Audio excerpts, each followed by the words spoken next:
मध्य प्रदेश अब शहरी विकास की नई राह पर है। भोपाल और इंदौर को मेट्रोपॉलिटन रीजन घोषित कर सरकार ने एक ऐतिहासिक कदम उठा लिया है। ये सिर्फ दो शहरों का विस्तार नहीं, बल्कि पूरे प्रदेश के लिए एक समग्र, एकीकृत और भविष्योन्मुखी विकास का ब्लूप्रिंट है। रोजगार, पर्यटन और स्मार्ट इंफ्रास्ट्रक्चर के साथ ये मॉडल मध्य भारत को नई ऊंचाइयों तक ले जाएगा। आइए इस मेगा प्लान की पूरी तस्वीर देखते हैं। मेट्रोपॉलिटन विजन का आगाज। भोपाल और इंदौर अब भारत के शहरी नक्शे पर सिर्फ शहर नहीं, बल्कि विकास के नए मॉडल बनने जा रहे हैं। मध्य प्रदेश सरकार ने इन दोनों शहरों और आसपास के जिलों को मिलाकर मेट्रोपॉलिटन रीजन बनाने की घोषणा की है। मुख्यमंत्री डॉक्टर मोहन यादव ने स्वयं इसकी रूपरेखा तैयार करने के लिए बैठक की अगुवाई की। उनके शब्दों में ये अगले 50 वर्षों की स्मार्ट विकास नीति है। उद्देश्य शहरीकरण और औद्योगिकीकरण को संतुलित करना, रोजगार सृजन और आर्थिक कॉरिडोर का विकास, शहरी ग्रामीण एकीकरण के साथ पर्यावरण संरक्षण। मध्य प्रदेश शहरी विकास विभाग के अनुसार ये योजना भारत सरकार की अमृत 2.0 और स्मार्ट सिटी मिशन के साथ तालमेल रखती है। इसका लक्ष्य सतत विकास लक्ष्यों यानी SDGs को प्राप्त करना और 2030 तक मध्य प्रदेश को भारत के शीर्ष शहरीकृत राज्यों में शामिल करना है। भोपाल की कल्पना की है कि भोपाल, सीहोर, विदिशा, रायसेन, थोड़ा नर्मदापुरम का हिस्सा और भोपाल पूरा, ये एक तरह से मेट्रोपॉलिटन की हमारी कल्पना है। इसकी के साथ कई प्रकार के सुझाव भी आमंत्रित कर रहे हैं और ये पक्की बात करते हैं कि अभी हमने कॉमन रूप से बहुत सारे विषयों की ग्लोबल इन्वेस्टर समिट में जो बात की है, लेकिन आने वाले समय में इंडिविजुअल एक सब्जेक्ट के आधार पर, अर्थात हमारी भौतिक अधोसंरचना के साथ साथ शहरी नगरीय विकास की जो योजना हो सकती है उसकी अलग से सबमिट भी करेंगे। भोपाल मेट्रोपॉलिटन रीजन अब सिर्फ राजधानी तक सीमित नहीं रहेगा। ये एक विशाल क्षेत्र होगा जिसमें 5 जिले शामिल होंगे। सरकार ने 14 महीनों में रीजनल डेवलपमेंट और इन्वेस्टमेंट प्लान तैयार करने का लक्ष्य रखा है।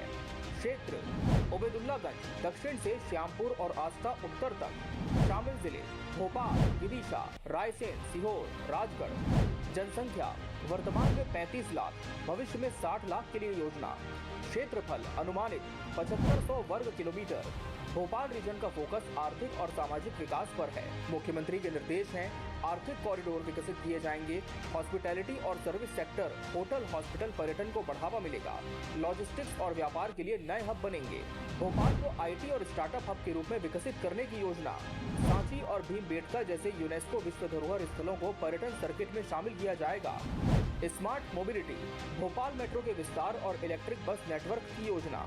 Indore metropolitan region, Indore metropolitan region जो भारत का सबसे स्वच्छ शहर है, अब 4 जिलों को समेटेगा। ये 75 लाख की संभावित जनसंख्या के लिए डिजाइन किया जा रहा है। शामिल जिले इंदौर, उज्जैन, देवास, धार।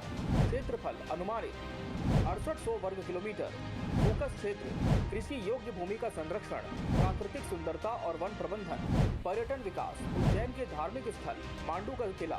औद्योगिक विस्तार, पीथमपुर औद्योगिक क्षेत्र का अपग्रेडेशन। इंदौर रीजन का लक्ष्य है क्लीन और ग्रीन सिटी मॉडल को पूरे क्षेत्र में लागू करना। धार्मिक और सांस्कृतिक पर्यटन को बढ़ावा देना। MSME और स्टार्टअप्स के लिए नए अवसर। इंदौर को लॉजिस्टिक्स कैपिटल बनाने की योजना, जिसमें मल्टी मॉडल लॉजिस्टिक पार्क शामिल हैं। उज्जैन को 2028 के सिंहस्थ मेले के लिए वैश्विक पर्यटन स्थल के रूप में विकसित किया जाएगा। सौर ऊर्जा परियोजनाएं और वेस्ट टू एनर्जी प्लांट्स की स्थापना। एकीकृत इंफ्रास्ट्रक्चर विकास, दोनों मेट्रोपॉलिटन रीजन में विश्व स्तरीय सुविधाओं का विकास होगा।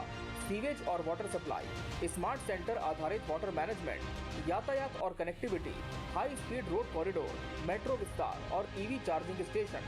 टूरिज्म इंफ्रास्ट्रक्चर, थीम आधारित पर्यटन सर्किट, धार्मिक ऐतिहासिक eco tourism.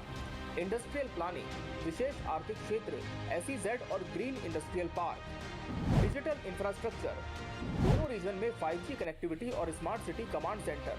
Health care, multi speciality hospital और मेडिकल टूरिज्म को बढ़ावा। शिक्षा, IIT इंदौर और IIM भोपाल के साथ नए शैक्षणिक संस्थानों की स्थापना। ये मेट्रोपॉलिटन मॉडल क्यों जरूरी है? तेजी से बढ़ता शहरीकरण, 2030 तक भारत की 50% आबादी शहरों में होगी। औद्योगिकीकरण का विस्तार, असंगठित विकास को रोकने की जरूरत। शहरी ग्रामीण संतुलन, ग्रामीण क्षेत्रों को विकास में शामिल करना, भूमि उपयोग नीति, सतत और सुनियोजित विकास के लिए भारत में मेट्रोपॉलिटन रीजन मुंबई, दिल्ली, बेंगलुरु, कोलकाता, हैदराबाद, चेन्नई, मध्य प्रदेश 13वां राज्य, 2 मेट्रोपॉलिटन रीजन के साथ अन्य तथ्य भारत में 8000 प्लस शहरों में से केवल 53 मेट्रोपॉलिटन क्षेत्र हैं। मध्य प्रदेश का शहरीकरण दर वर्तमान में 28% है, जिसे 2030 तक 35% तक ले जाने का लक्ष्य है।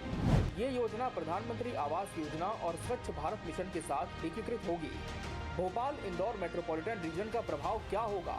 आर्थिक विकास, लाखों रोजगार सृजन, विशेष रूप से युवाओं के लिए, पर्यावरण संरक्षण, ग्रीन इंफ्रास्ट्रक्चर और रिन्यूएबल एनर्जी पर जोर, सामाजिक समावेशन, ग्रामीण और शहरी समुदायों का एकीकरण, वैश्विक पहचान, इंदौर और भोपाल को वैश्विक निवेश गंतव्य के रूप में स्थापित करना। यदि ये मॉडल सफल होता है तो जबलपुर और ग्वालियर को भी मेट्रोपॉलिटन रीजन बनाया जाएगा। मध्य भारत कॉरिडोर, भोपाल इंदौर को जोड़ने वाला हाई स्पीड रेल और एक्सप्रेसवे, निवेश अगले 5 वर्षों में 50,000 करोड़ से अधिक का निवेश अपेक्षित। वैश्विक मॉडल, सिंगापुर और दुबई जैसे शहरों से प्रेरित स्मार्ट सिटी मॉडल। ये जो मेट्रोपॉलिटन सिटी मूलतः थोड़ी लचीली भी रहेगी कि इसमें कोई बहुत ज्यादा बंधन नहीं, लेकिन कॉमन चीज क्या रहेगी? कॉमन चीज आने जाने का मार्ग, सीवर लाइन, पीने के पानी की लाइन, ये जो हमारी इलेक्ट्रिक लाइन, इनके भविष्य की दृष्टि से रेलवे लाइन कहाँ ले जा सकते हैं, मेट्रो सिटी या मेट्रोपॉलिटन सिटी के साथ हमारी मेट्रो ट्रेन कैसे जाएगी। भोपाल और इंदौर अब सिर्फ मध्य प्रदेश के शहर नहीं बल्कि भारत के शहरी विकास के नए प्रतीक बन रहे हैं। ये मास्टर प्लान नहीं बल्कि मध्य भारत का मास्टर विजन है। सवाल सिर्फ योजनाओं का नहीं बल्कि उन्हें हकीकत में बदलने का है। अगर ये मॉडल सफल होता है तो मध्य प्रदेश न केवल देश बल्कि दुनिया को शहरी विकास की एक नई दिशा दिखाएगा। अतुल पाठक, TV 24, भोपाल।